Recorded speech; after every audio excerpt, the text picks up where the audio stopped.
Hi everyone, just a quick update on what's happening with the 57 Pontiac Starchief. Well, as you'll know,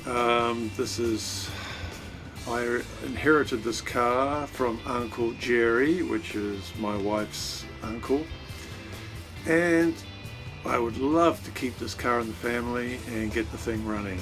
Unfortunately, the car was a bit of a basket case. Needs everything. The engine, frozen solid.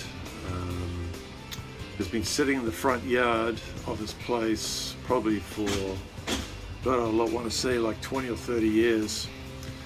And the weather, it's taken its toll on the body, on pretty much everything.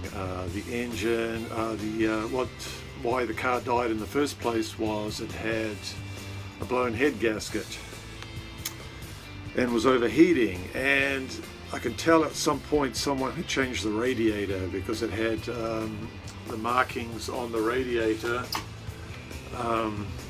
were written in yellow crayon, which said 57 Pontiac. So that's a telltale back in the day when you bought junkyard parts. So unfortunately, I think the damage had already been done from it overheating, and it blew a head gasket, and on the left bank, the rear cylinder on the left side, on the left bank, full of water and just rusted solid. So I decided, you know what, you've got to bring this car up to modern day specs. If we're going to drive it and use it, why not make the car streetable for today?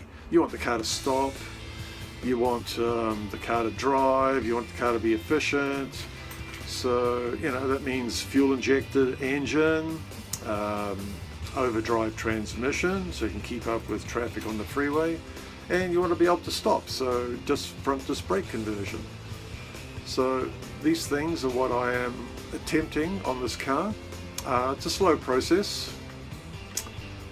So far the front brakes have been converted to disc. On top of that, just moving the brake master and the booster up to the firewall where most cars have their braking system mounted.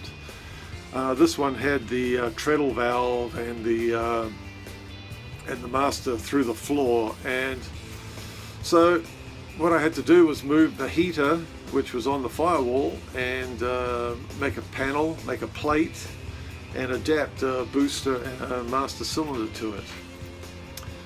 And then run new fuel lines, brake lines, fluid lines, and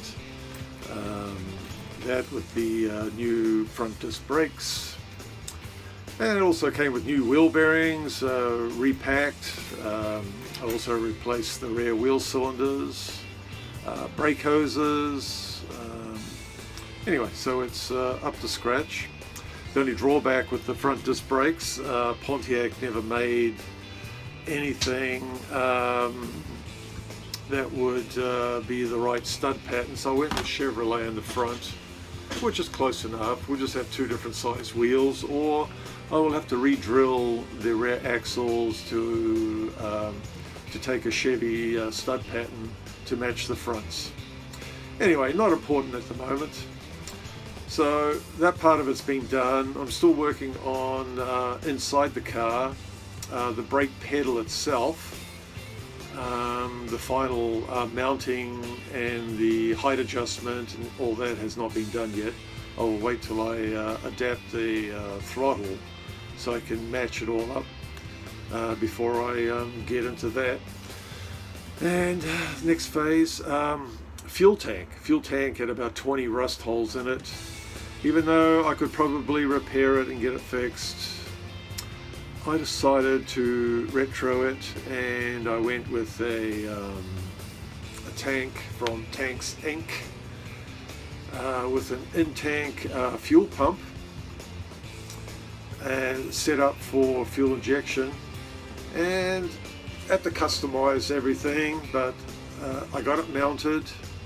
got new straps on, I've got some wiring run to the back, I've got fuel line run to the front of the car with an inline fuel filter, and also I'm using the original fuel line as a fuel return back to the pump. And that's about where I am at the moment. And the next stage, I will be working on pulling the motor out from under the bench, the one I'm using. It's a donor engine and transmission out of a 96 Corvette. So I mean it's an LT1, a 350. So I think it's going to work just fine, and it'll look nice under the hood. We shall go from there. So bye for now, till the next update, and see you later.